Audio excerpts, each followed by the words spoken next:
नमस्ते, मैं हूं किशोर अजवाणी। आप देख रहे हैं देश का नंबर 1 हिंदी न्यूज चैनल। घड़ी इशारा कर रही है 9 बजे रात का। वक्त 100 बात की एक बात का। 100 बात की एक बात में आज अमेरिका के 29 राज्यों के 7.5 करोड़ लोगों की जान पर एक ताकतवर बर्फीले तूफान की वजह से आफत आ गई।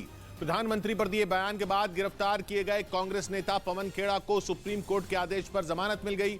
पंजाब के अमृतसर में खालिस्तान समर्थक अमृतपाल सिंह के हजारों समर्थकों ने तलवारों के साथ एक थाने पर हमला बोल दिया। और यूक्रेन की जंग का 1 साल पूरा होने से कुछ घंटे पहले बाइडेन ने एक बेहद ताकतवर बम जेलेंस्की की फौज को देने का ऐलान कर दिया।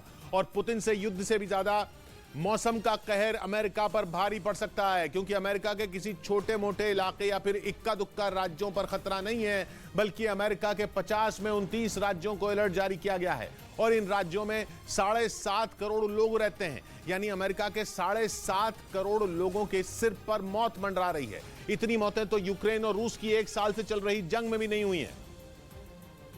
कहने का मतलब यह कि अमेरिका यूक्रेन की जंग में जब कूदेगा तब कूदेगा, लेकिन उससे पहले भयानक मौसम ही उसके 7.5 करोड़ लोगों की बलि ले सकता है। अमेरिका पर मौसम की मार की जो तस्वीरें सामने आई, उनमें कुछ फीट के बाद तो सामने कुछ नजर ही नहीं आया। और तो और बर्फ जमी हुई दिख नहीं रही, मगर वो सड़कों को गीला कर चुकी है। इस वजह से गाड़ियां हादसे का शिकार हो रही हैं। वहां के वायोमिंग राज्य में ऐसा ही हुआ। वहां एक छोटा ट्रक अपना बैलेंस ही खो बैठा और स्किड करता हुआ बर्फ के ढेर से जा टकराया। वहां से आए एक दूसरे वीडियो में तो एक तेज रफ्तार ट्रक हाईवे पेट्रोल ऑफिसर की बलि लेने पर ही उतारू दिखा। वो तो शुक्र रहा कि पेट्रोल ऑफिसर की नजर उस बेकाबू ट्रक पर पड़ गई और वो तुरंत किनारे हो गया, नहीं तो बेलगाम ट्रक उसे रौंद डालता। और ठंड का ये सितम तब है जब अमेरिका में सर्दी के मौसम के चंद दिन ही बचे थे। लोग बसंत के आने के इंतजार में थे, लेकिन अचानक ठंड ने अमेरिका पर धावा बोल दिया, बल्कि उसके गर्म इलाकों को भी ठंड ने नहीं छोड़ा। कैलिफोर्निया के लॉस एंजलिस शहर तक में हाड़ कपा देने वाली ठंड की चेतावनी है। यही वजह है कि अमेरिका के लोग खराब मौसम से निपटने के लिए तैयार ही नहीं थे, और तैयारी की कमी ही अमेरिका पर बहुत भारी पड़ सकती है। उत्तरी अमेरिका दशकों बाद सबसे भारी बर्फबारी देख रहा है। वहां कई राज्यों ने स्कूल बंद कर दिए हैं, दुकानें भी बंद पड़ी हैं। 2 महीने के अंदर दूसरी बार अमेरिका पर मौसम ने चाबुक चलाया है।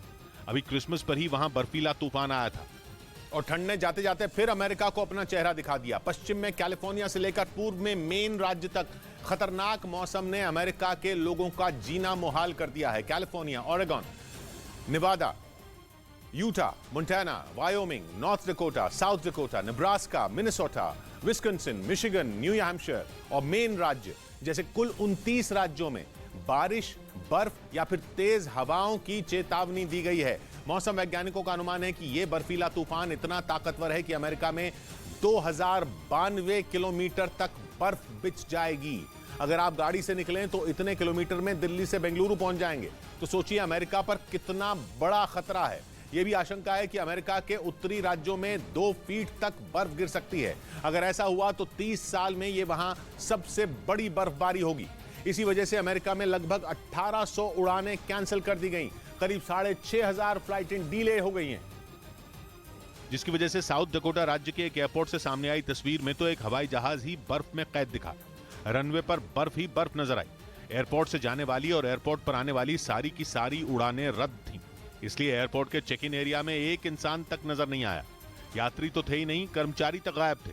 ऐसे में जब मौसम ही दुश्मन बन जाएगा तो अमेरिका पुतिन से क्या लड़ेगा। उधर इजरायल ने एक दिन पहले अपने कब्जे वाले वेस्ट बैंक में की गई स्ट्राइक का नया वीडियो जारी किया।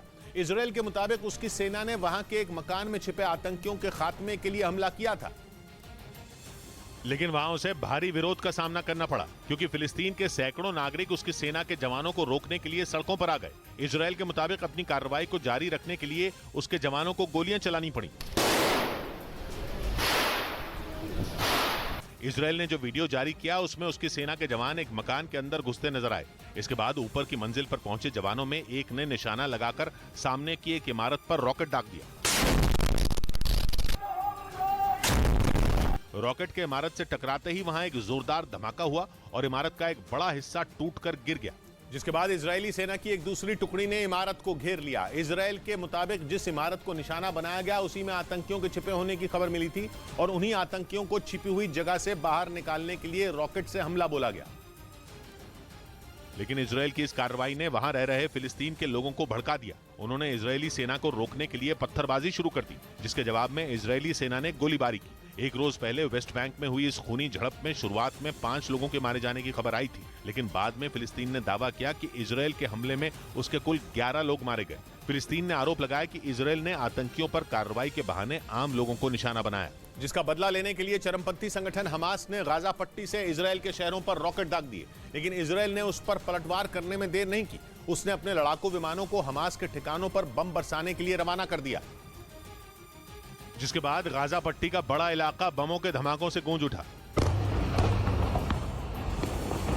इजरायल ने गाजा में किए गए हमले का एक वीडियो भी जारी किया। इजरायल के मुताबिक उसकी सेना के लड़ाकू विमानों ने हमास के ठिकानों को निशाना बनाया। हालांकि दावा है कि हमले की पहल हमास की तरफ से की गई, क्योंकि पहले हमास ने ही इजरायल के शहरों को निशाना बनाकर एक साथ 6 रॉकेट दागे, लेकिन इजरायल के डिफेंस सिस्टम ने इनमें 5 रॉकेट हवा में ही मार गिराए, लेकिन एक रॉकेट इजरायल के इलाके में जा गिरा। इस बीच खबर है कि जंग का 1 साल पूरा होने से पहले अमेरिका यूक्रेन को एकदम सटीक निशाना लगाने वाला जीपीएस गाइडेड बम देने जा रहा है। अगर यह बम यूक्रेन को मिल गया तो रूस के लिए वाकई बहुत बड़ी मुसीबत खड़ी हो जाएगी, क्योंकि अमेरिका अकेला यह बम ही यूक्रेन को नहीं देगा, बल्कि उसके साथ एक खास किट भी यूक्रेन को मिलेगी, जिससे यूक्रेन 72 किलोमीटर दूर से ही रूस की सेना और उसके हथियारों पर वार कर सकेगा। अमेरिका के इस बम का नाम है JDAMR, यानी joint direct attack munition extended range. इसका एकदम सही निशाना लगाने की क्षमता इसकी सबसे बड़ी ताकत है। रूस अगर JDAMR के जीपीएस को जैम भी कर दे, तब भी वो इतना जबरदस्त है कि सटीक निशाना साध सकता है, और तो और ये किसी भी मौसम में अपना काम कर सकता है। उधर अमेरिकी राष्ट्रपति बाइडेन ने अमेरिका और रूस के बीच हुई परमाणु हथियारों से जुड़ी संधि तोड़ने को पुतिन की बड़ी गलती बता दी। पुतिन ने 24 फरवरी को जंग के 1 साल पूरा होने से 4 दिन पहले ही अमेरिका के साथ हुई संधि को तोड़ने का ऐलान किया था, जिसके बाद पोलैंड के दौरे पर पहुंचे बाइडेन ने उन्हें आड़े हाथ ले लिया। वहां एक कार्यक्रम के दौरान बाइडेन से एक पत्रकार ने पुतिन के संधि तोड़ने से जुड़ा सवाल पूछा, जिसके बाद बाइडेन थोड़ी देर तक खामोश रहे और फिर उन्होंने इसे पुतिन की एक बड़ी गलती बता दिया, क्योंकि इससे दोनों देशों के बीच परमाणु हथियारों की नई होड़ छिड़ सकती है। असल में 2010 में की गई स्टार्ट यानी स्ट्रेटेजिक आर्म्स रिडक्शन ट्रीटी का मकसद ही दोनों देशों में परमाणु हथियारों की संख्या को सीमित करना था।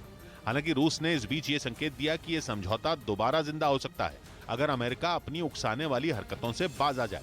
इधर आम आदमी पार्टी के विधायक अमित रतन को बठिंडा कोर्ट ने 5 दिन की पुलिस कस्टडी में भेज दिया। उन्हें रिश्वत के मामले में पंजाब के राजपुरा से गिरफ्तार किया गया था, जिसके बाद उन्हें बठिंडा कोर्ट में पेश किया गया, जहां से उन्हें 27 फरवरी तक पुलिस कस्टडी में भेज दिया गया। पूरा भरोसा है।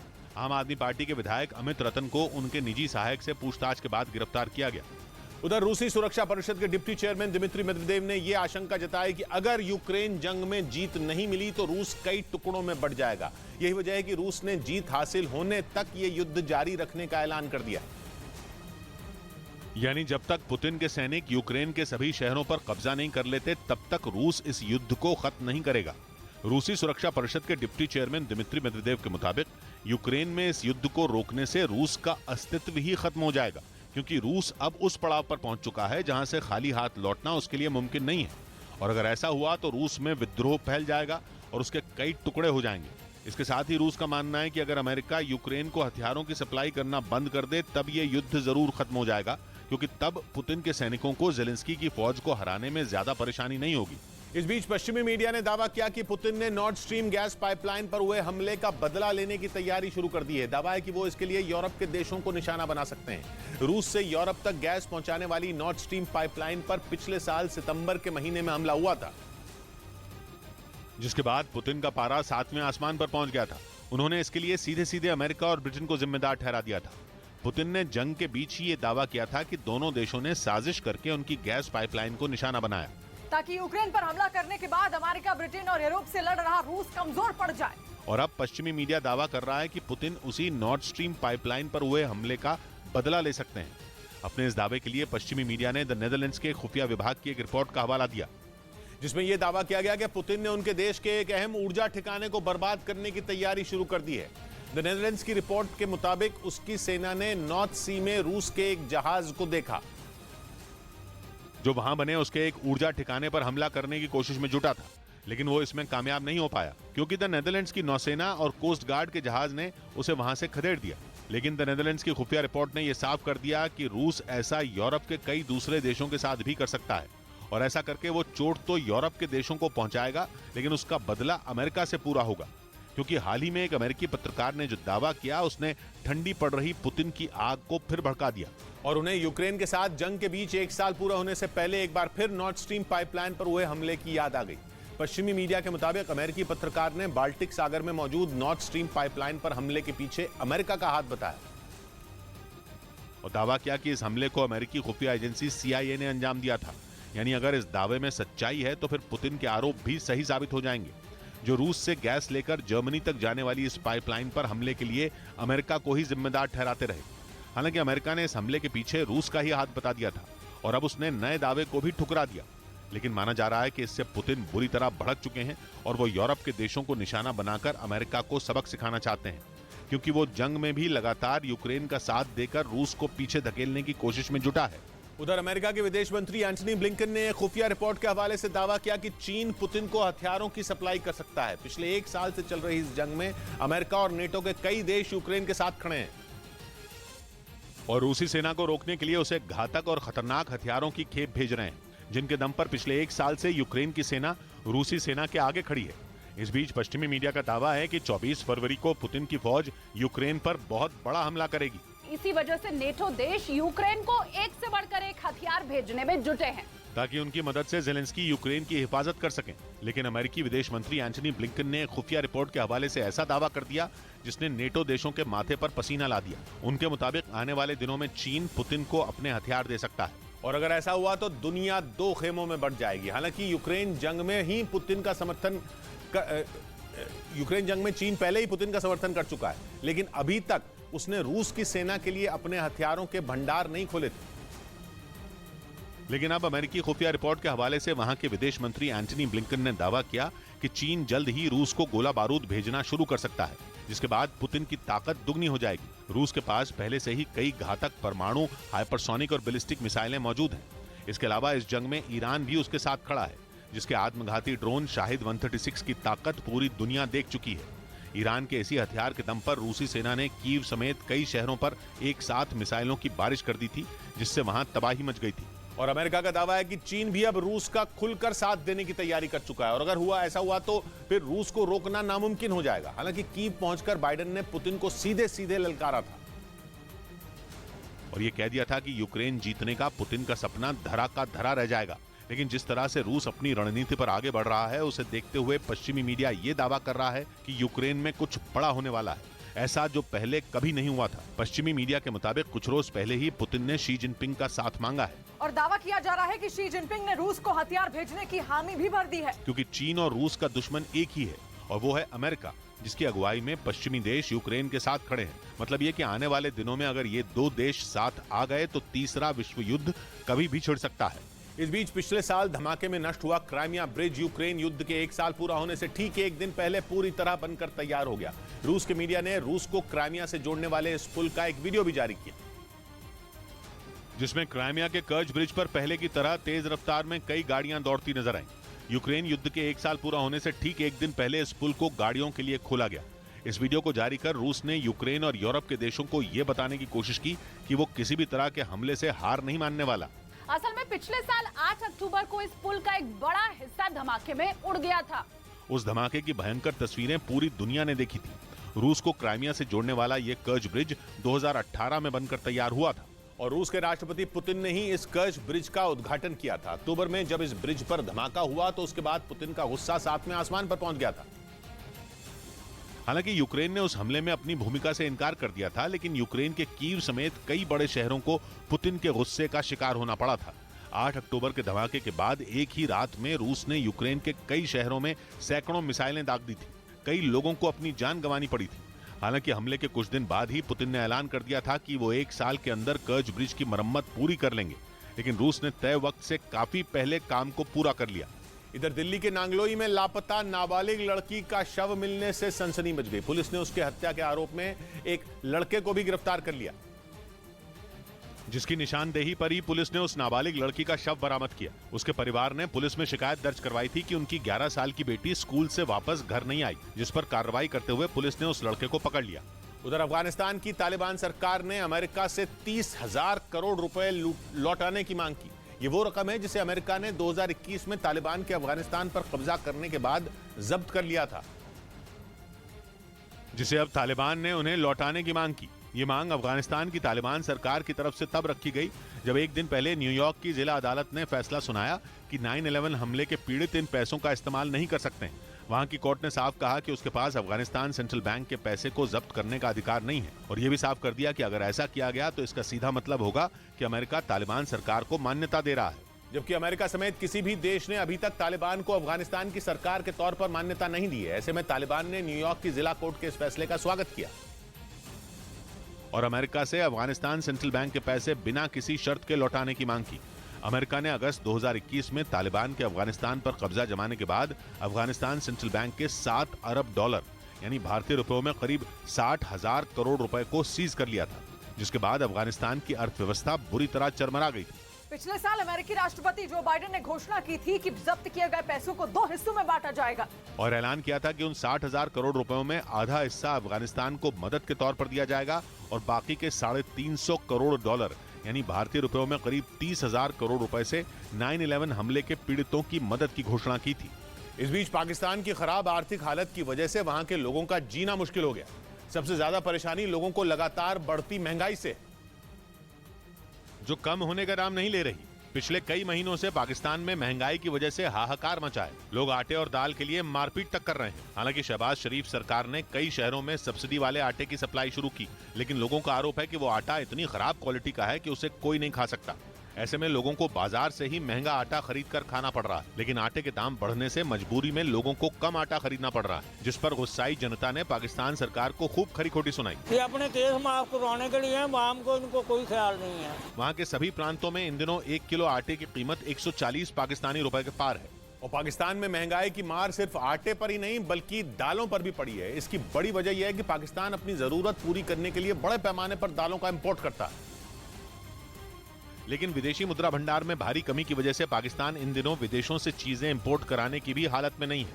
यही वजह है कि पाकिस्तान के सभी बाजारों से दाल और दूसरी जरूरत की चीजें गायब होती जा रही हैं। इसके अलावा पेट्रोल और डीजल की बढ़ती कीमतों ने भी वहां के लोगों की जेब जला दी है। महंगाई हर बार हम पे पड़ती है, उन पे क्या हो रहा है। हालांकि पाकिस्तान की हालत सुधारने के लिए शहबाज शरीफ सरकार ने IMF से बेल आउट पैकेज लेने की पूरी कोशिश की थी, लेकिन वहां भी बात नहीं बन सकी। यानी पाकिस्तान के लोगों को राहत मिलने की उम्मीद खत्म होती जा रही है। वहीं पाकिस्तान की शहबाज शरीफ सरकार ने कंगाली से बचने के लिए कई बड़े कदम उठाने का ऐलान कर दिया। वहां की सरकार ने हर साल करीब 20,000 करोड़ पाकिस्तानी रुपए बचाने का प्लान बनाया है, लेकिन इस योजना को पूरा करने में सबसे ज्यादा मार पाकिस्तान के मंत्रियों पर ही पड़ेगी, जिन्हें कई तरह की सरकारी सुविधाएं मिलती हैं। हालांकि अब शहबाज शरीफ सरकार ने ऐलान कर दिया कि मंत्रियों, सलाहकारों और सहायकों को न तो सैलरी मिलेगी और न ही दूसरी सुविधाएं। पाकिस्तान सरकार के मुताबिक अब सभी मंत्रियों को अपनी जेब से बिजली, गैस, पानी के बिल भरने होंगे। ये बड़ा कदम सरकार के बेतहाशा खर्चों में कटौती करने के लिए उठाया गया, ताकि पाकिस्तान सरकार का बोझ कम हो सके। इसके साथ ही सरकार ने साफ कर दिया कि कैबिनेट मंत्रियों से महंगी गाड़ियां भी छीन ली जाएंगी, जिसके बाद उन महंगी गाड़ियों की नीलामी होगी और जो पैसे मिलेंगे वो सरकारी खजाने में जमा किए जाएंगे। नए फैसले के मुताबिक पाकिस्तान के मंत्रियों को अब सिर्फ एक ही गाड़ी मिलेगी, जबकि घरेलू और विदेश यात्राओं के दौरान उन्हें हवाई जहाज में सिर्फ इकोनॉमी क्लास में ही सफर करने की इजाजत होगी। इतना ही नहीं, कोई भी मंत्री अब 5 स्टार होटल में नहीं ठहरेगा, यानी यहाँ भी उन्हें समझौता करना पड़ेगा। शहबाज शरीफ सरकार ने साफ कर दिया कि अगले साल जून महीने तक कोई भी गाड़ी या महंगी चीजें सरकारी खर्चे पर नहीं खरीदी जाएंगी। इसके अलावा वहाँ की सरकार ने सरकारी आवासों को बेचने का भी प्लान बनाया है, ताकि इसके जरिए भी आमदनी बढ़ सके। और अब पाकिस्तान में सरकार बैठकों का दौर भी सरकारी बैठकों का दौर खत्म करने की योजना बना रही है। मतलब मंत्रियों और अधिकारियों की बैठक में होने वाले खर्चों पर लगाम लगाने की तैयारी है, जिसके बदले सरकार ने वीडियो कॉन्फ्रेंसिंग पर जोर दिया है। पाकिस्तान की कैबिनेट ने यह फैसला भी लिया कि गर्मी में बिजली बचाने के लिए सरकारी दफ्तरों को सुबह 7:30 बजे ही खोला जाएगा। खास बात यह कि नए फैसलों के दायरे में प्रधानमंत्री आवास भी आएगा, जहां अब मेहमानों को सिर्फ चाय और बिस्किट ही परोसा जाएगा। इसके अलावा भी पाकिस्तान सरकार ने खर्चों में कटौती करने के लिए कई उपाय किए हैं। हालांकि वहां की जनता पिछले कई महीनों से इसकी मांग कर रही थी। लोग ये आरोप लगा रहे थे कि खराब आर्थिक स्थिति का सामना सिर्फ उन्हें ही करना पड़ रहा है, जबकि सरकार के मंत्रियों की खातिरदारी में कोई कमी नहीं हो रही। इधर उत्तर प्रदेश के मुजफ्फरनगर में गोवंश की चोरी करने वाले 2 आरोपियों के साथ पुलिस की मुठभेड़ हो गई, जिसमें वो दोनों ही घायल हो गए, जिसके बाद उन्हें गिरफ्तार कर लिया गया। पुलिस के मुताबिक चेकिंग के दौरान उन्होंने बचने के लिए वहां मौजूद पुलिस कर्मियों पर फायरिंग शुरू कर दी, जिसका उन्होंने भी मुंह तोड़ जवाब दिया। 2 व्यक्तियों को गोली लगी है। दोनों आरोपियों के पास से पुलिस ने 2 तमंचे और 6 जिंदा कारतूस बरामद किए।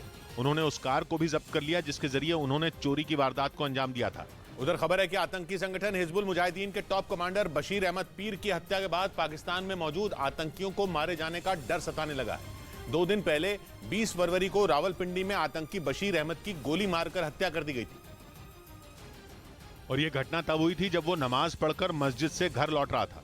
तभी अज्ञात हमलावरों ने आतंकी बशीर अहमद पीर को गोली मार दी थी। लेकिन दिन दहाड़े हुई इस वारदात के बाद पाकिस्तान में छिपे आतंकियों की नींद उड़ गई। उन्हें ये डर सताने लगा कि कहीं बशीर अहमद की तरह उन्हें भी ना मार दिया जाए। इसीलिए आतंकी सुरक्षित ठिकाने ढूंढने में लगे हैं। खबर है कि पाकिस्तानी सेना अलर्ट मोड पर है और वो बड़े आतंकियों को सुरक्षित ठिकानों पर शिफ्ट भी करने में जुट गई है। दावा किया जा रहा है कि आतंकी संगठन हिजबुल मुजाहिदीन के चीफ सैयद सलाहुद्दीन को भी किसी अज्ञात जगह पर भेज दिया गया है, क्योंकि एक रिपोर्ट के हवाले से यह दावा किया जा रहा है कि अगला टारगेट हिजबुल मुजाहिदीन का मुखिया सैयद सलाहुद्दीन हो सकता है, जिसके बाद पाकिस्तान कोई खतरा मोल नहीं लेना चाहता और इसीलिए वहां की सेना ने उसे किसी अज्ञात जगह पर शिफ्ट कर दिया और उसकी सुरक्षा भी पहले से बढ़ा दी गई। पाकिस्तान की सेना को शक है कि आतंकी बशीर अहमद पीर की हत्या टीटीपी यानी तहरीके तालिबान पाकिस्तान के आतंकियों ने की है, जो इन दिनों पाकिस्तान की सरकार के लिए किसी बड़ी चुनौती से कम नहीं है। और खबर है कि टीटीपी का अगला निशाना सैयद सलाहुद्दीन हो सकता है। इसी वजह से पाकिस्तान डरा हुआ है।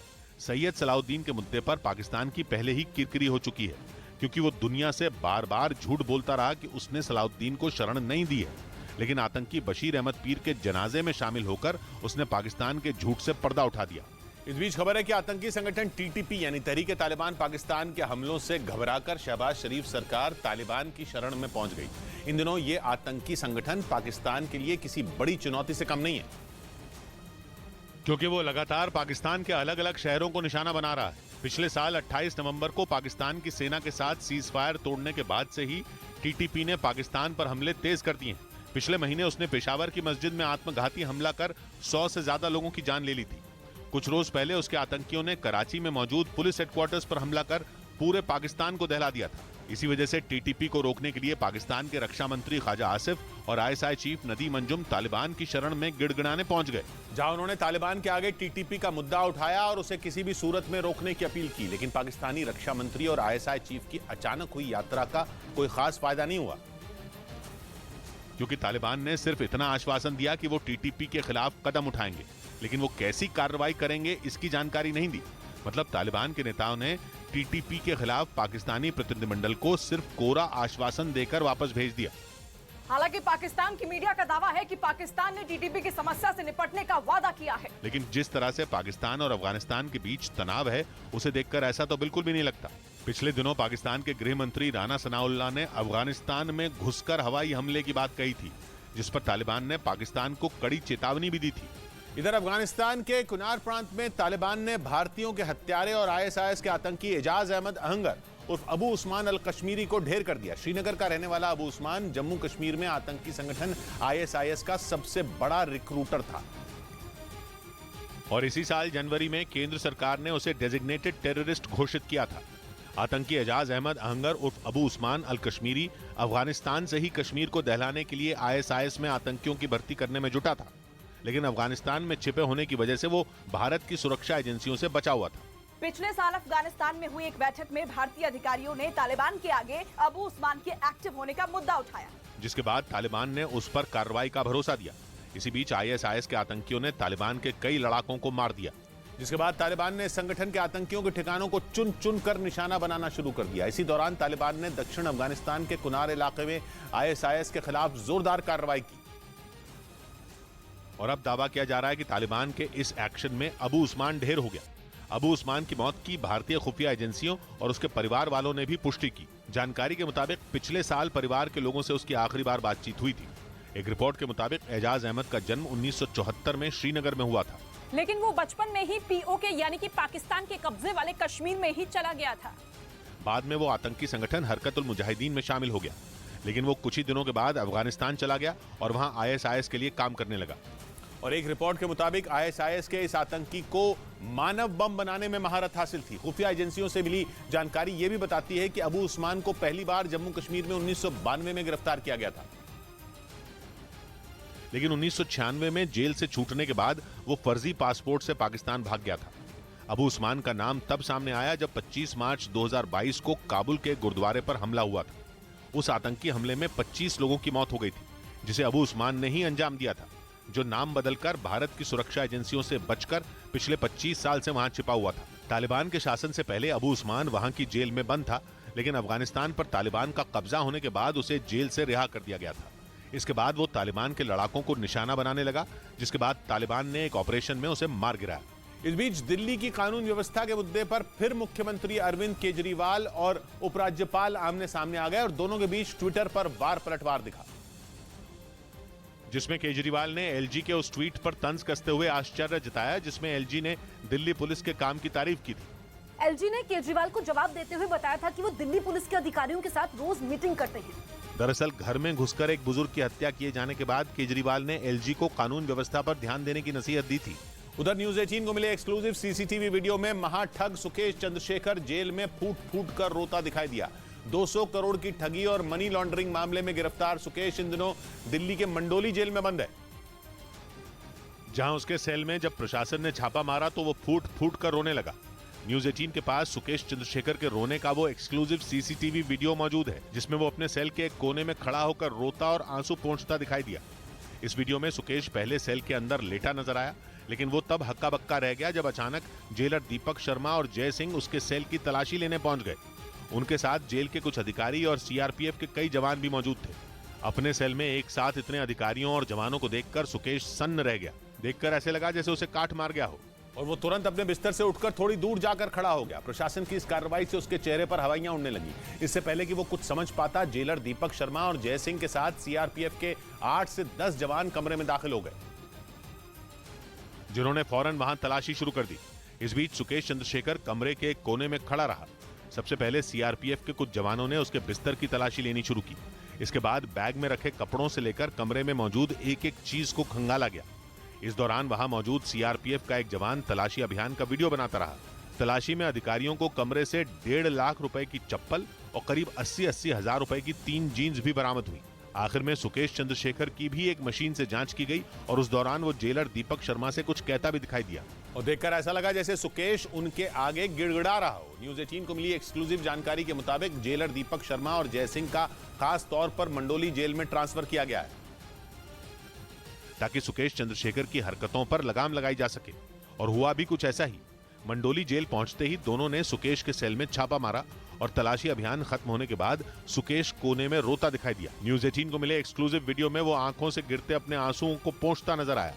वहीं उसके वकील ने आरोप लगाया कि जेल में उसे जानबूझकर परेशान किया जा रहा है। सर्च के नाम पर आते हैं इसके सेल में और बोल के जाते हैं कि तुम्हारा सुशांत सिंह राजपूत जैसा हाल कर देंगे। दिल्ली पुलिस ने सुकेश को 200 करोड़ रुपए की ठगी और धोखाधड़ी के मामले में गिरफ्तार किया था, लेकिन आरोप है कि तिहाड़ जेल में सुकेश ने अधिकारियों को रिश्वत देकर अय्याशी का अड्डा बना लिया था।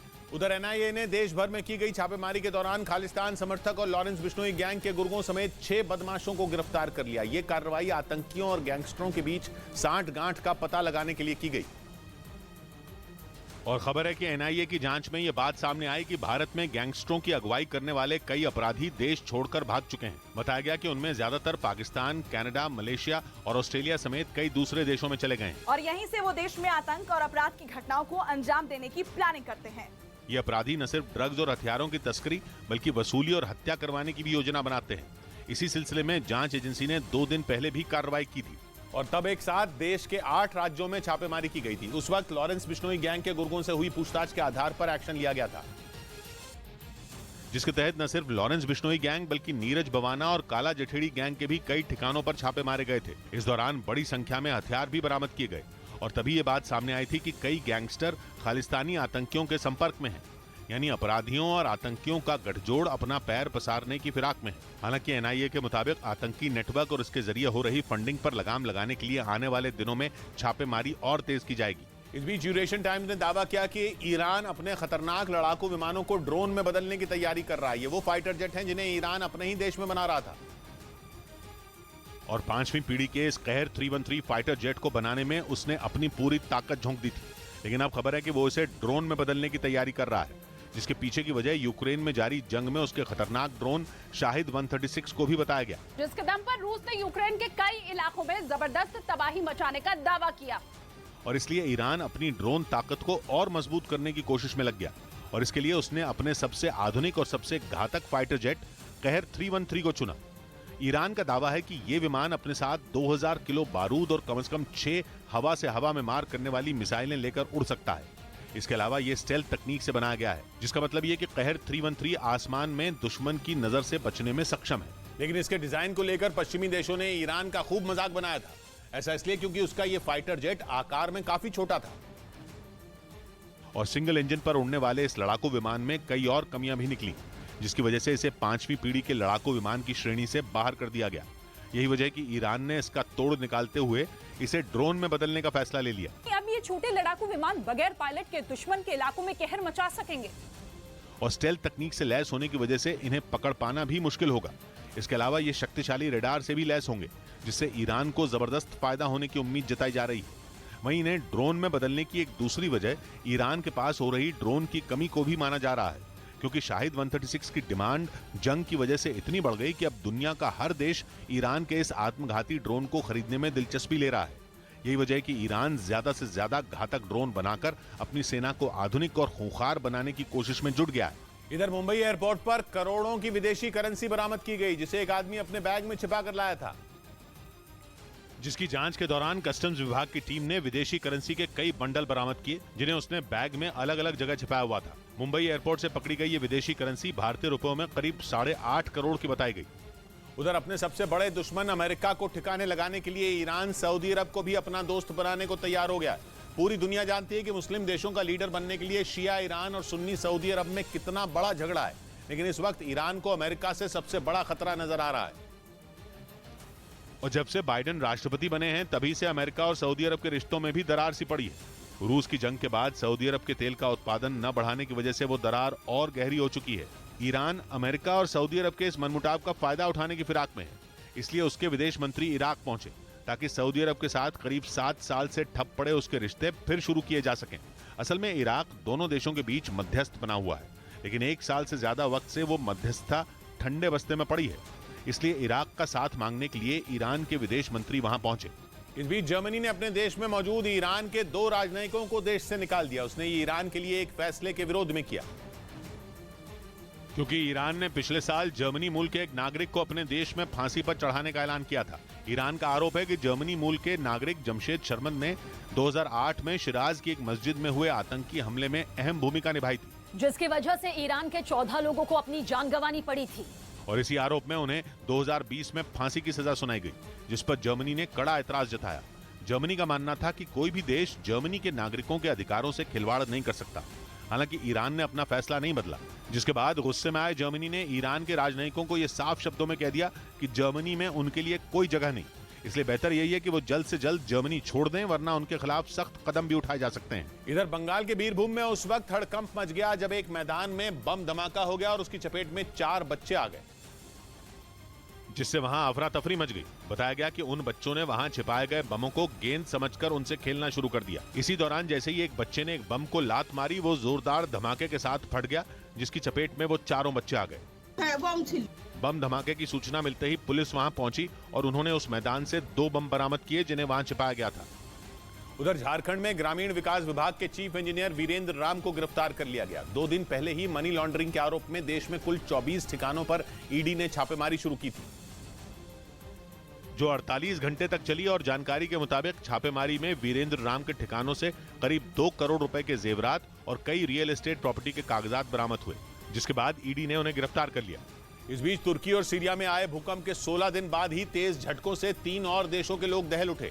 ताजिकिस्तान, अफगानिस्तान और चीन की धरती एक साथ कांप गई। वहां भूकंप के ऐसे तेज झटके महसूस किए गए कि लोगों को तुर्की और सीरिया की तबाही याद आ गई, जहां 6 फरवरी को कुदरत ने जबरदस्त कहर ढाया था। एक झटके में तुर्की और सीरिया की हजारों इमारतें धराशायी हो गई थी। तुर्की का हाल तो ज्यादा बुरा था। भूकंप की मार पड़ने के बाद तुर्की में जहां तक नजर गई वहां बस मलबा ही मलबा दिखाई दिया। सीरिया भी भूकंप से मिले दर्द से करहा रहा था। दोनों देशों में भूकंप की वजह से 40,000 से ज्यादा लोगों की मौत हो गई और अब तबाही मचाने वाले ऐसे ही झटकों ने 3 और देशों को दहला कर रख दिया, क्योंकि सुबह के वक्त ताजिकिस्तान, अफगानिस्तान और चीन की धरती तेज झटकों से कांप उठी, जिसके बाद इन देशों के लोगों की जान हलक में अटक गई। उन्हें इस बात का डर सताने लगा कि कहीं उनका हाल भी तुर्की और सीरिया के लोगों की तरह ही ना हो जाए, क्योंकि तुर्की की तरह ही ताजिकिस्तान, अफगानिस्तान और चीन में भी बेहद तेज झटके महसूस किए गए। और ताजिकिस्तान से लगी चीन की सीमा के शिनजियांग प्रांत में तो 7.3 तीव्रता का भूकंप आया, जबकि तुर्की में 7.8 तीव्रता के भूकंप ने तबाही मचाई थी, जिसके बाद यह आशंका जताई जाने लगी कि कहीं चीन का हाल भी तुर्की जैसा तो नहीं हो जाएगा। इसी तरह ताजिकिस्तान में 6.8 और अफगानिस्तान में 6.6 तीव्रता के भूकंप ने लोगों की सांसें अटका दी। हालांकि तुर्की ताजिकिस्तान से हजारों किलोमीटर दूर है, लेकिन जिस तरह से एक साथ भूकंप ने तजाकिस्तान और उसकी सीमा से लगे अफगानिस्तान और चीन पर हमला किया, उसने डरा दिया। क्योंकि अब ये सवाल खड़े होने लगे हैं कि क्या विनाशकारी भूकंप का दायरा बढ़ रहा है। हालांकि ताजिकिस्तान, अफगानिस्तान और चीन से किसी बड़े नुकसान की खबर नहीं आई। उधर पाकिस्तान की सरकार ने तुर्की की मदद के नाम पर बलूचिस्तान के कर्मचारियों का 50% वेतन काट लिया। ये दावा पाकिस्तान के मीडिया ने किया और जानकारी दी कि बलूचिस्तान के सरकारी कर्मचारियों का वेतन बिना किसी औपचारिक आदेश के काटा गया और ये सब तुर्की को मदद देने के नाम पर किया गया। पाकिस्तान के कई अखबारों ने दावा किया कि बलूचिस्तान में सरकारी कर्मचारियों के वेतन में 50% की कटौती की गई, जिनमें ग्रेड 19 से ग्रेड 21 तक के कर्मचारी शामिल हैं। लेकिन अब तक किसी और प्रांत से कर्मचारियों के वेतन में इतनी बड़ी कटौती की खबर नहीं आई है।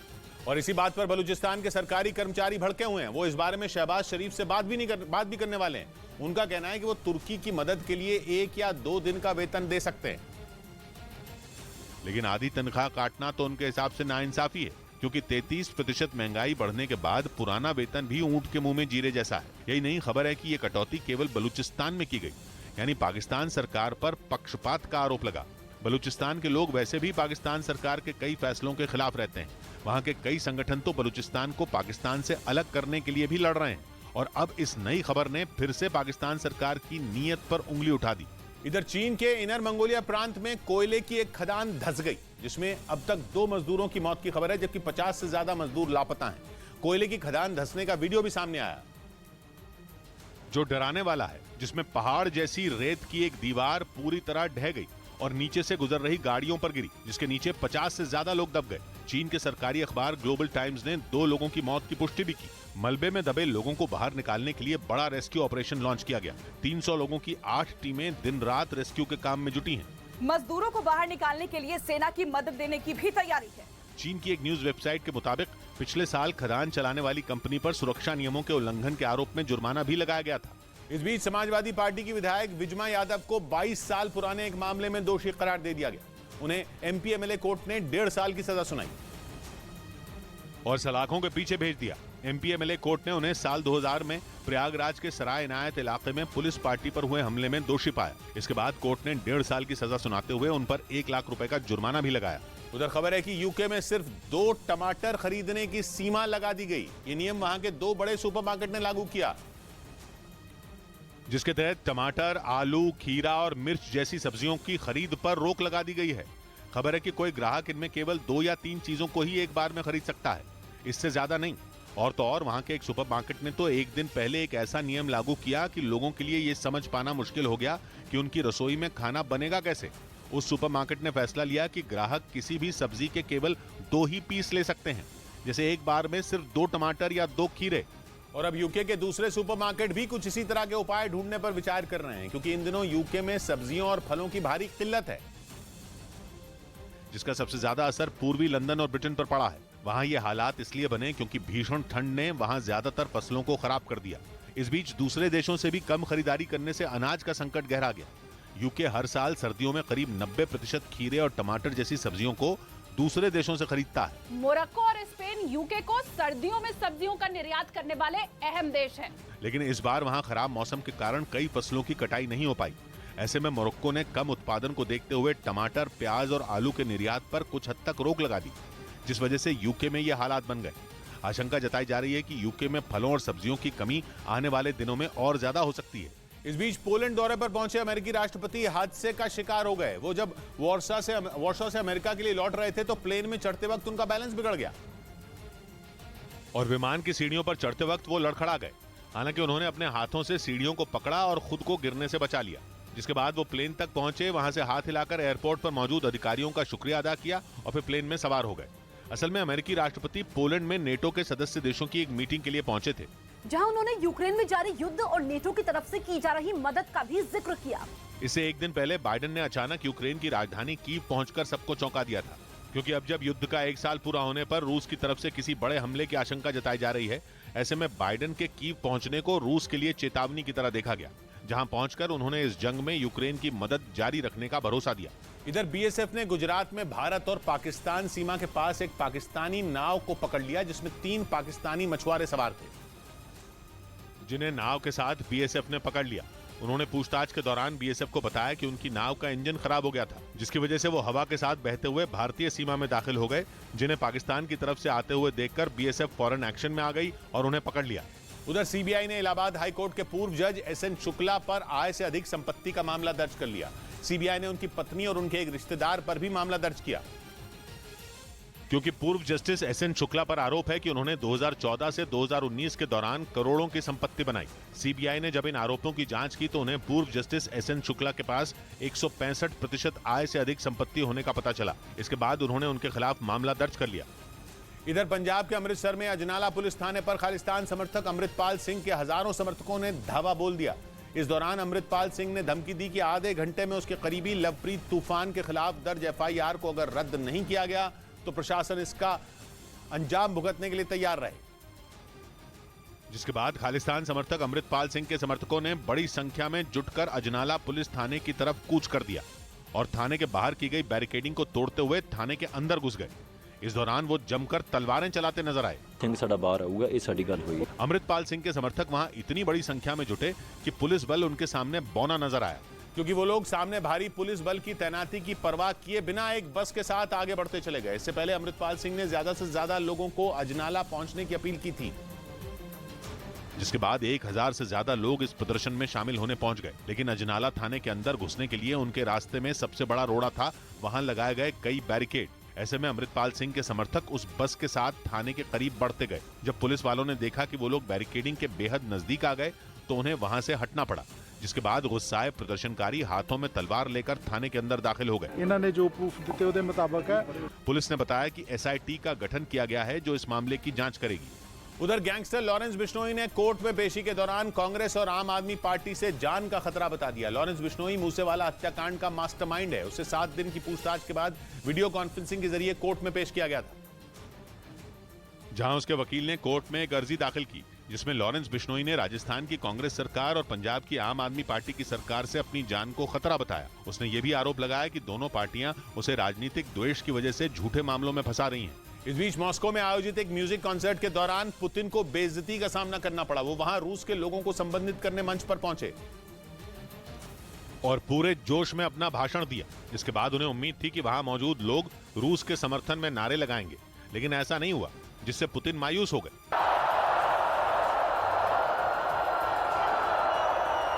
हालांकि इसके बाद उन्होंने खुद ही रूस के समर्थन में नारे लगाए और फिर लोगों ने उनका साथ दिया।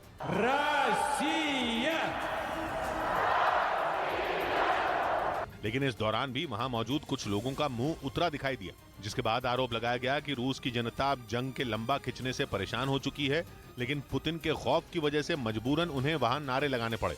इधर बिहार की राजधानी पटना में प्रदर्शन के दौरान बवाल मच गया। वहां कुछ जूनियर इंजीनियर नौकरी की मांग करते हुए आरजेडी दफ्तर का घेराव करना चाहते थे, लेकिन पुलिस ने उन्हें बीच में ही रोक दिया, जिसके बाद वो वहीं धरने पर बैठ गए। सरकार के खिलाफ शुरू हुई नारेबाजी को हंगामे में बदलते देर नहीं लगी और जब उन्हें वहां से हटाने के लिए पुलिस की एक टीम पहुंची तो उनमें कुछ ने पुलिस वालों को धक्का दे दिया, जिसके जवाब में पुलिस ने लाठीचार्ज कर दिया। इसके बाद जो हुआ, ब्रेक के बाद अस्तित्व ही खत्म हो जाएगा, क्योंकि रूस अब उस पड़ाव पर पहुंच चुका है जहां से खाली हाथ लौटना उसके लिए मुमकिन नहीं है। और अगर ऐसा हुआ तो रूस में विद्रोह फैल जाएगा और उसके कई टुकड़े हो जाएंगे। इसके साथ ही रूस का मानना है कि अगर अमेरिका यूक्रेन को हथियारों की सप्लाई करना बंद कर दे तब ये युद्ध जरूर खत्म हो जाएगा, क्योंकि तब पुतिन के सैनिकों को जेलेंस्की की फौज को हराने में ज्यादा परेशानी नहीं होगी। इस बीच पश्चिमी मीडिया ने दावा किया कि पुतिन ने नॉर्थ स्ट्रीम गैस पाइपलाइन पर हुए हमले का बदला लेने की तैयारी शुरू कर दी है। दावा है कि वो इसके लिए यूरोप के देशों को निशाना बना सकते हैं। रूस से यूरोप तक गैस पहुंचाने वाली नॉर्थ स्ट्रीम पाइपलाइन पर पिछले साल सितंबर के महीने में हमला हुआ था, जिसके बाद पुतिन का पारा 7वें आसमान पर पहुंच गया था। उन्होंने इसके लिए सीधे सीधे अमेरिका और ब्रिटेन को जिम्मेदार ठहरा दिया था। पुतिन ने जंग के बीच ही ये दावा किया था कि दोनों देशों ने साजिश करके उनकी गैस पाइपलाइन को निशाना बनाया, ताकि यूक्रेन पर हमला करने के बाद अमेरिका, ब्रिटेन और यूरोप से लड़ रहा रूस कमजोर पड़ जाए। और अब पश्चिमी मीडिया दावा कर रहा है कि पुतिन उसी नॉर्थ स्ट्रीम पाइपलाइन पर हुए हमले का बदला ले सकते हैं। अपने इस दावे के लिए पश्चिमी मीडिया ने द नेदरलैंड्स के खुफिया विभाग की एक रिपोर्ट का हवाला दिया। मौसम का कहर अमेरिका पर भारी पड़ सकता है, क्योंकि अमेरिका के किसी छोटे मोटे इलाके या फिर इक्का दुक्का राज्यों पर खतरा नहीं है, बल्कि अमेरिका के 50 में 29 राज्यों को अलर्ट जारी किया गया है और इन राज्यों में 7.5 करोड़ लोग रहते हैं। यानी अमेरिका के 7.5 करोड़ लोगों के सिर पर मौत मंडरा रही है। इतनी मौतें तो यूक्रेन और रूस की 1 साल से चल रही जंग में भी नहीं हुई हैं। कहने का मतलब यह कि अमेरिका यूक्रेन की जंग में जब कूदेगा तब कूदेगा, लेकिन उससे पहले भयानक मौसम ही उसके 7.5 करोड़ लोगों की बलि ले सकता है। अमेरिका पर मौसम की मार की जो तस्वीरें सामने आई, उनमें कुछ फीट के बाद तो सामने कुछ नजर ही नहीं आया और तो और बर्फ जमी हुई दिख नहीं रही, मगर वो सड़कों को गीला कर चुकी है। इस वजह से गाड़ियां हादसे का शिकार हो रही हैं। वहां के वायोमिंग राज्य में ऐसा ही हुआ। वहां एक छोटा ट्रक अपना बैलेंस ही खो बैठा और स्किड करता हुआ बर्फ के ढेर से जा टकराया। वहां से आए एक दूसरे वीडियो में तो एक तेज रफ्तार ट्रक हाईवे पेट्रोल ऑफिसर की बलि लेने पर ही उतारू दिखा। वो तो शुक्र रहा कि पेट्रोल ऑफिसर की नजर उस बेकाबू ट्रक पर पड़ गई और वो तुरंत किनारे हो गया, नहीं तो बेलगाम ट्रक उसे रौंद डालता। और ठंड का ये सितम तब है जब अमेरिका में सर्दी के मौसम के चंद दिन ही बचे थे। लोग बसंत के आने के इंतजार में थे, लेकिन अचानक ठंड ने अमेरिका पर धावा बोल दिया, बल्कि उसके गर्म इलाकों को भी ठंड ने नहीं छोड़ा। कैलिफोर्निया के लॉस एंजलिस शहर तक में हाड़ कपा देने वाली ठंड की चेतावनी है। यही वजह है कि अमेरिका के लोग खराब मौसम से निपटने के लिए तैयार ही नहीं थे और तैयारी की कमी ही अमेरिका पर बहुत भारी पड़ सकती है। उत्तरी अमेरिका दशकों बाद सबसे भारी बर्फबारी देख रहा है। वहां कई राज्यों ने स्कूल बंद कर दिए हैं, दुकानें भी बंद पड़ी हैं। 2 महीने के अंदर दूसरी बार अमेरिका पर मौसम ने चाबुक चलाया है। अभी क्रिसमस पर ही वहां बर्फीला तूफान आया था और ठंड ने जाते जाते फिर अमेरिका को अपना चेहरा दिखा दिया। पश्चिम में कैलिफोर्निया से लेकर पूर्व में मेन राज्य तक खतरनाक मौसम ने अमेरिका के लोगों का जीना मुहाल कर दिया है। California, Oregon, Nevada, Utah, Montana, Wyoming, North Dakota, South Dakota, Nebraska, Minnesota, Wisconsin, Michigan, New Hampshire और मेन राज्य जैसे कुल 29 राज्यों में बारिश, बर्फ या फिर तेज हवाओं की चेतावनी दी गई है। मौसम वैज्ञानिकों का अनुमान है कि यह बर्फीला तूफान इतना ताकतवर है कि अमेरिका में 2092 किलोमीटर तक बर्फ बिछ जाएगी। अगर आप गाड़ी से निकलें तो इतने किलोमीटर में दिल्ली से बेंगलुरु पहुंच जाएंगे। तो सोचिए अमेरिका पर कितना बड़ा खतरा है। यह भी आशंका है कि अमेरिका के उत्तरी राज्यों में 2 फीट तक बर्फ गिर सकती है। अगर ऐसा हुआ तो 30 साल में यह वहां सबसे बड़ी बर्फबारी होगी। इसी वजह से अमेरिका में लगभग 1800 उड़ानें कैंसिल कर दी गई, करीब 6500 फ्लाइटें डिले हो गई हैं। जिसकी वजह से साउथ डकोटा राज्य के एक एयरपोर्ट से सामने आई तस्वीर में तो एक हवाई जहाज ही बर्फ में कैद दिखा। रनवे पर बर्फ ही बर्फ नजर आई। एयरपोर्ट से जाने वाली और एयरपोर्ट पर आने वाली सारी की सारी उड़ानें रद्द थीं। इसलिए एयरपोर्ट के चेक इन एरिया में एक इंसान तक नजर नहीं आया। यात्री तो थे ही नहीं, कर्मचारी तक गायब थे। ऐसे में जब मौसम ही दुश्मन बन जाएगा तो अमेरिका पुतिन से क्या लड़ेगा। उधर इजरायल ने एक दिन पहले अपने कब्जे वाले वेस्ट बैंक में की गई स्ट्राइक का नया वीडियो जारी किया। इजरायल के मुताबिक उसकी सेना ने वहां के एक मकान में छिपे आतंकियों के खात्मे के लिए हमला किया था, लेकिन वहां उसे भारी विरोध का सामना करना पड़ा, क्योंकि फिलिस्तीन के सैकड़ों नागरिक उसकी सेना के जवानों को रोकने के लिए सड़कों पर आ गए। इजरायल के मुताबिक अपनी कार्रवाई को जारी रखने के लिए उसके जवानों को गोलियां चलानी पड़ी। इजरायल ने जो वीडियो जारी किया उसमें उसकी सेना के जवान एक मकान के अंदर घुसते नजर आए। इसके बाद ऊपर की मंजिल पर पहुंचे जवानों में एक ने निशाना लगाकर सामने की एक इमारत पर रॉकेट दाग दिया। रॉकेट के इमारत से टकराते ही वहां एक जोरदार धमाका हुआ और इमारत का एक बड़ा हिस्सा टूटकर गिर गया, जिसके बाद इजरायली सेना की एक दूसरी टुकड़ी ने इमारत को घेर लिया। इजरायल के मुताबिक जिस इमारत को निशाना बनाया गया उसी में आतंकियों के छिपे होने की खबर मिली थी और उन्हीं आतंकियों को छिपी हुई जगह से बाहर निकालने के लिए रॉकेट से हमला बोला गया। लेकिन इजरायल की इस कार्रवाई ने वहां रह रहे फिलिस्तीन के लोगों को भड़का दिया। उन्होंने इजरायली सेना को रोकने के लिए पत्थरबाजी शुरू कर दी, जिसके जवाब में इजरायली सेना ने गोलीबारी की। एक रोज पहले वेस्ट बैंक में हुई इस खूनी झड़प में शुरुआत में 5 लोगों के मारे जाने की खबर आई थी, लेकिन बाद में फिलिस्तीन ने दावा किया कि इजरायल के हमले में उसके कुल 11 लोग मारे गए। फिलिस्तीन ने आरोप लगाया कि इजरायल ने आतंकियों पर कार्रवाई के बहाने आम लोगों को निशाना बनाया, जिसका बदला लेने के लिए चरमपंथी संगठन हमास ने गाजा पट्टी से इजरायल के शहरों पर रॉकेट दाग दिए। लेकिन इजरायल ने उस पर पलटवार करने में देर नहीं की।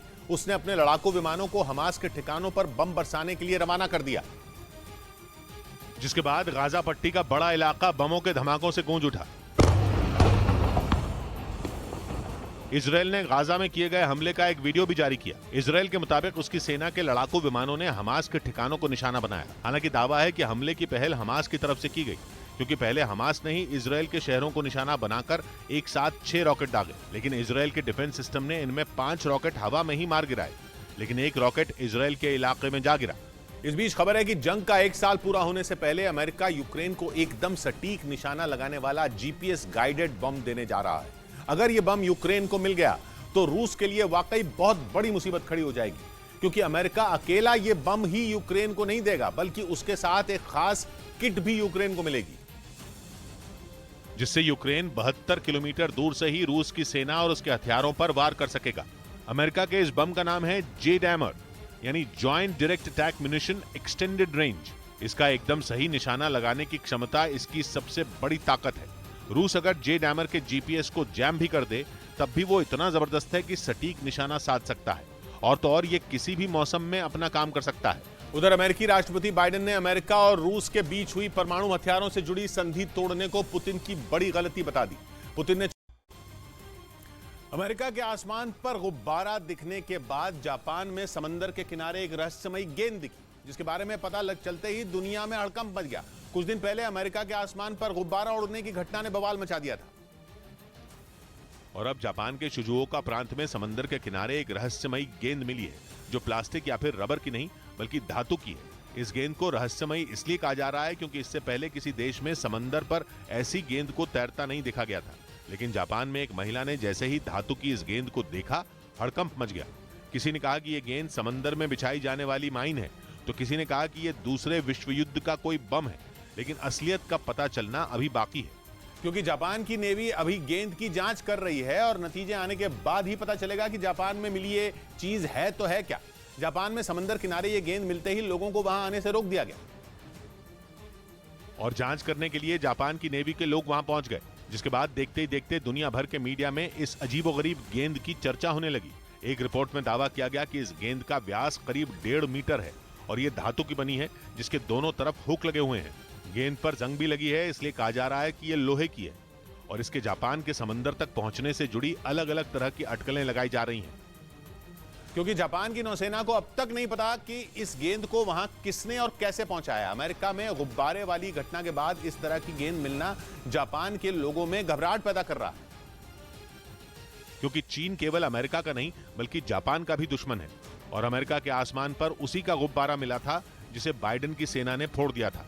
हालांकि चीन ने उसे जासूसी गुब्बारा मानने से इनकार किया था, लेकिन उस एक गुब्बारे ने चीन और अमेरिका के बीच की खाई बढ़ा दी, और अब अमेरिका के दोस्त जापान के समंदर में रहस्यमयी गेंद मिली है, जिसने शक की सुई चीन की ओर घुमा दी।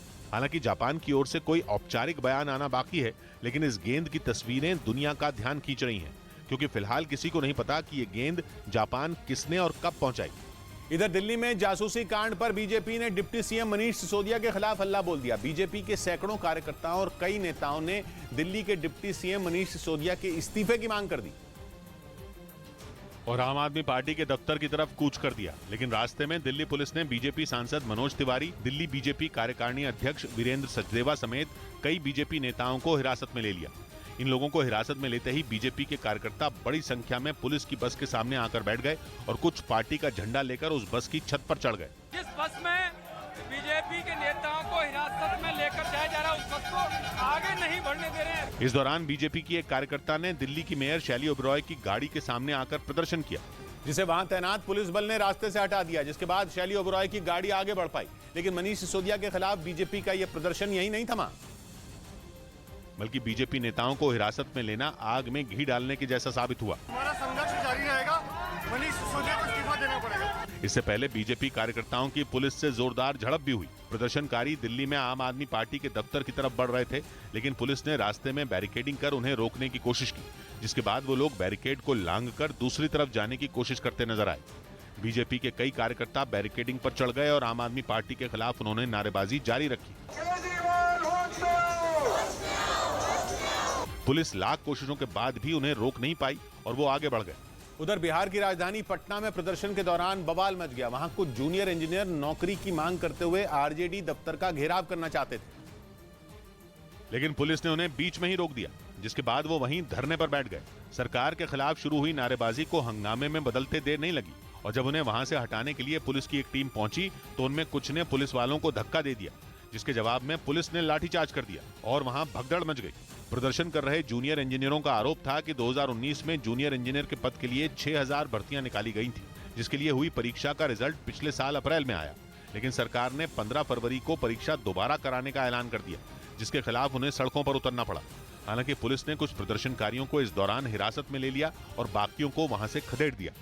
इस बीच हरियाणा के मुख्यमंत्री मनोहर लाल खट्टर ने बतौर वित्त मंत्री गठबंधन सरकार का चौथा बजट पेश किया। साल 2023-24 के इस बजट में उन्होंने सतलुज यमुना लिंक नहर का जिक्र किया, जिसके लिए 101 करोड़ रुपए का प्रावधान किया गया। सतलुज यमुना लिंक नहर के पानी की हिस्सेदारी पर हरियाणा और पंजाब दोनों के बीच कई सालों से विवाद चल रहा है और बजट भाषण के दौरान सीएम मनोहर लाल खट्टर ने ऐलान किया कि हरियाणा सरकार सतलुज यमुना लिंक नहर से अपने हिस्से का पानी लेकर रहेगी। इसके साथ ही बजट में किसी नए टैक्स की घोषणा भी नहीं की गई। उधर अमेरिका के राष्ट्रपति बनने की रेस में एक और भारतीय मूल का शख्स शामिल हो गया। विवेक रामास्वामी नाम के कारोबारी ने रिपब्लिकन पार्टी की तरफ से दावेदारी का पर्चा भरा, जहां उनका मुकाबला डोनाल्ड ट्रंप के अलावा भारतीय मूल की निकी हेली से भी होगा और अगर वो जीते तो उन्हें रिपब्लिकन पार्टी की तरफ से राष्ट्रपति पद का उम्मीदवार बनाया जाएगा। अमेरिका में राष्ट्रपति का चुनाव 2024 के अंत में होगा, जिसके लिए दावेदारों का ऐलान जनवरी में ही कर दिया जाएगा। इधर दिल्ली एयरपोर्ट से गिरफ्तार किए गए कांग्रेस प्रवक्ता पवन खेड़ा को अंतरिम जमानत मिल गई। उन्हें प्रधानमंत्री नरेंद्र मोदी के खिलाफ विवादास्पद बयान देने के मामले में असम पुलिस ने गिरफ्तार किया था, लेकिन दिल्ली की द्वारका कोर्ट से उन्हें इस मामले में अंतरिम जमानत मिल गई, जिसके बाद उन्होंने हवाई जहाज से उतारकर गिरफ्तार किए जाने पर सवाल खड़े किए। बिना एफआईआर, बिना नोटिस के आप किसी को हवाई जहाज से उतार दें, क्या मैं आतंकवादी हूं? इससे पहले दिल्ली एयरपोर्ट पर जैसे ही पवन खेड़ा को असम पुलिस ने गिरफ्तार किया, वहां मौजूद कांग्रेस के दूसरे नेता भड़क गए। वो सभी हवाई जहाज से रायपुर अधिवेशन में शामिल होने जा रहे थे, लेकिन पवन खेड़ा को प्लेन से उतारे जाने के बाद उन्होंने भी जाने से इनकार कर दिया। इसके बाद वो सभी रनवे पर ही धरने पर बैठ गए। हंगामा बढ़ता देख एयरपोर्ट पर सीआईएसएफ की कई टीमों को तैनात कर दिया गया, क्योंकि एयरपोर्ट पर मौजूद कांग्रेस के सभी नेता किसी भी सूरत में वहां से हटने को तैयार नहीं थे। ऐसे में वहां हालात बिगड़ने की संभावना बढ़ गई, क्योंकि असम पुलिस उन्हें गिरफ्तार कर दिल्ली की कोर्ट में पेश करने के बाद अपने साथ असम ले जाने वाली थी। ये मामला प्रधानमंत्री पर दिए विवादास्पद बयान से जुड़ा है, जिसके खिलाफ असम के 15 जिलों में एफआईआर दर्ज की गई। इससे पहले लखनऊ और वाराणसी समेत यूपी के कई जिलों में पवन खेड़ा के खिलाफ केस दर्ज किया गया था। खबर है कि पवन खेड़ा की तरफ से कोर्ट में सभी मामलों की सुनवाई एक जगह करने की अपील की गई है। वहीं खेल मंत्रालय ने ओवरसाइट कमेटी का कार्यकाल 2 हफ्तों के लिए बढ़ा दिया। भारतीय कुश्ती संघ के अध्यक्ष पर लगे यौन शोषण के आरोपों की जांच के लिए ये कमेटी बनाई गई थी और जांच पूरी होने तक कुश्ती संघ के अध्यक्ष को कामकाज से दूर रहने को कहा गया था। पहले इस कमेटी को 4 हफ्ते में रिपोर्ट सौंपनी थी, लेकिन खेल मंत्रालय के मुताबिक कमेटी के कहने पर इसका कार्यकाल 2 हफ्ते के लिए बढ़ा दिया गया। उधर जासूसी गुब्बारे पर चीन और अमेरिका में जारी तनातनी के बीच अमेरिकी पायलट की चीनी गुब्बारे के साथ एक सेल्फी सामने आई, जो वायरल हो गई, जिसमें अमेरिका का U-2 जासूसी विमान 60,000 फीट की ऊंचाई पर चीनी गुब्बारे के ऊपर उड़ता दिखा और फिर विमान के पायलट ने चीनी गुब्बारे के साथ एक तस्वीर ले ली, जिसे अमेरिकी रक्षा विभाग पेंटागन ने जारी किया। अमेरिका का दावा है कि उसने चीन की जासूसी वाली साजिश का सच दुनिया के सामने ला दिया। ये सेल्फी 3 फरवरी की बताई गई, जब अमेरिकी जासूसी विमान चीनी गुब्बारे पर नजर रख रहा था। इसके एक दिन बाद ही यानी 4 फरवरी को F-22 फाइटर जेट से अमेरिकी वायुसेना ने गुब्बारे को मार गिराया था। इधर लखनऊ में एक लड़के को कार पर स्टंट करना भारी पड़ गया। उसके स्टंट का वीडियो तेजी से वायरल हो गया, जिसमें वो कार की छत पर खड़े होकर हुक्का पीते नजर आया, जिसके बाद ट्रैफिक पुलिस एक्शन में आ गई और उसने गाड़ी का 7,500 रुपए का चालान काट दिया। वीडियो लखनऊ के एकाना स्टेडियम के पास का है, जहां एक लड़का कार की छत पर खड़े होकर हुक्का पीते हुए स्टंट करता नजर आया। ये वीडियो सोशल मीडिया पर तेजी से वायरल हो गया। उधर बिहार सरकार में मंत्री और आरजेडी के नेता सुरेंद्र प्रसाद यादव के अग्निवीर योजना पर दिए एक बयान पर सियासी बवाल मच गया। सुरेंद्र यादव पर भारतीय फौज का अपमान करने का आरोप लगा, क्योंकि सुरेंद्र प्रसाद यादव ने भारतीय फौज की क्षमताओं पर सवाल उठाते हुए विवादास्पद बयान दे दिया। ठीक आज से 8.5 साल के बाद देश का नाम आवेगा के फौज। बिहार के मंत्री और आरजेडी नेता ने यह बयान अग्निवीर योजना पर उंगली उठाते हुए दिया, क्योंकि उनका कहना है कि 8.5 साल बाद भारतीय फौज के कई बड़े अफसर रिटायर हो चुके होंगे, लेकिन इस चक्कर में उन पर सेना के अपमान का आरोप लग गया, जिसके बाद बिहार में आरजेडी की सहयोगी जेडीयू भी नाखुश दिखी, जबकि बीजेपी सुरेंद्र प्रसाद यादव को बर्खास्त करने की मांग कर रही है। यानी जोड़ तोड़ से बनी नीतीश सरकार के लिए उसके अपने सहयोगी ही गले की हड्डी बन गए हैं, क्योंकि सेना के मुद्दे पर विपक्षी पार्टियां संभल कर बोलती हैं, क्योंकि इस मामले में कोई भी अनाप शनाप बयान बीजेपी की चांदी करवा देता है। इस बीच यूपी के कानपुर देहात में मां बेटी की जलकर हुई मौत के मामले में पुलिस ने घटना का रिक्रिएशन किया, जिसके लिए 2 पुतलों को एक झोपड़ी में रखा गया और फिर खुदाई करने वाली मशीन से उस झोपड़ी को गिराकर यह देखने की कोशिश की गई कि घटना वाले दिन इस कार्रवाई में आग कैसे लग गई थी। इस दौरान मामले की जांच कर रही एसआईटी के अलावा फोरेंसिक टीम और दमकल विभाग के अधिकारी भी वहां मौजूद रहे। उधर पेरू के आसाकुचो में एक पहाड़ खिसकने की घटना हुई, जिसमें पहाड़ के नीचे सड़क से गुजर रहे लोग बाल बाल बच गए, जिसका लाइव वीडियो भी सामने आया, जिसमें अचानक पहाड़ दरकता हुआ दिखा और बड़ी बड़ी चट्टानें नीचे गिरने लगी। नीचे सड़क पर कई गाड़ियों के पहिए ठहर गए, लोग जहां थे वहीं रुक गए। थोड़ी देर सड़क बड़े बड़े पत्थरों से भर गई और उस पर चलने वाली गाड़ियां फंस गईं। बस पैदल चल रहे लोगों ने जान जोखिम में डालकर पत्थरों के ऊपर चढ़ते हुए उस जगह को पार किया। इधर दिल्ली नगर निगम में स्टैंडिंग कमेटी के सदस्यों के चुनाव के दौरान रात भर झगड़ा हुआ। जुबानी जंग के अलावा मारपीट और धक्का मुक्की भी हुई। दिल्ली में जैसे तैसे मेयर और डिप्टी मेयर का चुनाव निपटा था, जिसके बाद स्टैंडिंग कमेटी के सदस्यों का चुनाव भी सिरदर्द बन गया, क्योंकि वोटिंग के दौरान रात भर बवाल हुआ। पार्षदों को देखकर लगा कि वो सदन में नहीं बल्कि किसी गली में झगड़ा कर रहे हैं, क्योंकि बात जबानी जंग से आगे निकल गई। एक पार्षद ने तो दूसरी पार्षद को धक्का देकर जमीन पर गिरा दिया, जिसके बाद एक दूसरे पार्षद ने मेयर के पीछे रखा बैलेट बॉक्स उठाकर वेल में फेंक दिया। दिल्ली नगर निगम में स्टैंडिंग कमेटी के सदस्यों के चुनाव के दौरान रात 10 बजे से शुरू हुआ ये झगड़ा सुबह तक चलता रहा। इस दौरान सदन की कार्यवाही कई बार स्थगित भी की गई। एक बार फिर से तड़के सुबह गहमा गहमी का माहौल यहाँ पे बना हुआ है। मेयर शैली ओबेरॉय ने बात संभालने की कोशिश भी की, लेकिन हालात काबू में नहीं आए, जिसके बाद मेयर सदन से चली गई। वो अकेले नहीं गई बल्कि बैलेट बॉक्स भी अपने साथ लेकर गई। बीजेपी ने आरोप लगाया कि मतदान के दौरान मोबाइल फोन की अनुमति दी गई, जिससे मतदान सीक्रेट नहीं रहा, जिसकी वजह से बीजेपी पार्षदों ने आम आदमी पार्टी के पार्षदों को वोट देने से रोका और उनके और बैलेट बॉक्स के बीच दीवार बनकर खड़े हो गए। सदन में 5-5 पार्षदों को बुलाकर वोटिंग कराई जानी थी, लेकिन जैसे ही वोटिंग के लिए पार्षदों को बुलाया गया, हंगामा हो गया। बीजेपी ने उन्हें मोबाइल फोन लेकर वोट देने जाने पर आपत्ति जताई और उनका रास्ता रोक दिया। कोई वेल में आ गया तो कोई टेबल पर चढ़ गया। आम आदमी पार्टी के पार्षद भी अड़ गए, उन्होंने बैलेट पेपर वापस नहीं किया और देखते ही देखते बात हाथ से निकल गई। दिल्ली नगर निगम का सदन लड़ाई के मैदान में बदल गया, क्योंकि बीजेपी और आम आदमी पार्टी दोनों की नजर स्टैंडिंग कमेटी पर है और इस कमेटी के पास वित्तीय फैसलों से जुड़े प्रस्ताव पारित करने का अधिकार होता है और इसमें कुल 18 सदस्य होते हैं, जिनमें 12 अलग अलग जोन से चुने जाते हैं और 6 को सदन में वोटिंग के जरिए चुना जाता है, जिनके लिए आम आदमी पार्टी ने 4 और बीजेपी ने 3 उम्मीदवार खड़े किए हैं। आम आदमी पार्टी के 4 में 3 और बीजेपी के 3 में 2 की जीत पक्की मानी जा रही है और सारा पेच छठी सीट पर फंसा हुआ है, जिसके लिए दोनों पार्टियां पूरा जोर लगा देना चाहती हैं। यानी दिल्ली नगर निगम में स्टैंडिंग कमेटी के एक सदस्य के चुनाव के लिए मारपीट की नौबत आ गई, क्योंकि इस कमेटी में ताकतवर होने का मतलब है वित्तीय फैसले लेने का अधिकार मिलना। इस बीच जर्मनी ने बयान दिया कि भारत के रूस से तेल खरीदने के मामले से उसका कोई लेना देना नहीं है। यानी जर्मनी ने घुमा फिराकर बोल दिया कि वो प्रधानमंत्री के इस फैसले का विरोध नहीं करता है। यूक्रेन जंग की वजह से पश्चिमी देश रूस से तेल नहीं खरीद रहे, लेकिन भारत के प्रधानमंत्री किसी दबाव में नहीं आए। उन्होंने फैसला किया कि भारत रूस के कच्चे तेल पर मिलने वाली रियायत का फायदा उठाएगा, क्योंकि इसमें देश की जनता का फायदा है। जबकि अमेरिका के दबाव में कई देश रूस से तेल नहीं खरीद रहे, लेकिन पीएम ने तय किया कि यूक्रेन जंग का असर उनकी और पुतिन की दोस्ती पर नहीं पड़ेगा और भारत और रूस के रिश्ते पहले की तरह रहेंगे। यानी भारत के पीएम ने दुनिया को बता दिया कि वो जंग के चक्कर में अपने लोगों का नुकसान नहीं करेंगे। जर्मनी पीएम के इसी स्टैंड का मुरीद हो गया, क्योंकि भारत में जर्मनी के राजदूत ने 2 टूक कह दिया कि भारत के रूस से तेल खरीदने के मामले से जर्मनी का कोई लेना देना नहीं है। ये बयान ऐसे समय आया जब जर्मनी के चांसलर ओलाफ शोल्ज भारत आने वाले हैं और उनकी और प्रधानमंत्री की मुलाकात होने वाली है, जिसमें यूक्रेन जंग और समंदर में चीन की चालबाजियों पर बात हो सकती है। ये जानकारी खुद भारत में जर्मनी के राजदूत ने दी और बयान दिया कि जर्मन चांसलर और प्रधानमंत्री मोदी के बीच मुलाकात का एजेंडा रूस यूक्रेन युद्ध के इर्द गिर्द घूमेगा, क्योंकि जर्मनी इस मामले में भारत के प्रधानमंत्री की सोच को बहुत अहम मानता है। यूक्रेन जंग पर पीएम की राय शीशे की तरह साफ है।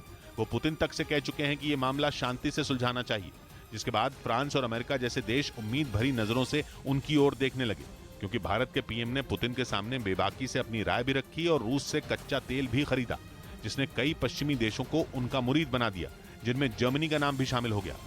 उधर बिहार के रोहतास में एक मालगाड़ी पटरी से उतर गई, जिसकी वजह से वहां की रेलवे लाइन ठप पड़ गई। और ट्रेनों की आवाजाही बाधित हो गई।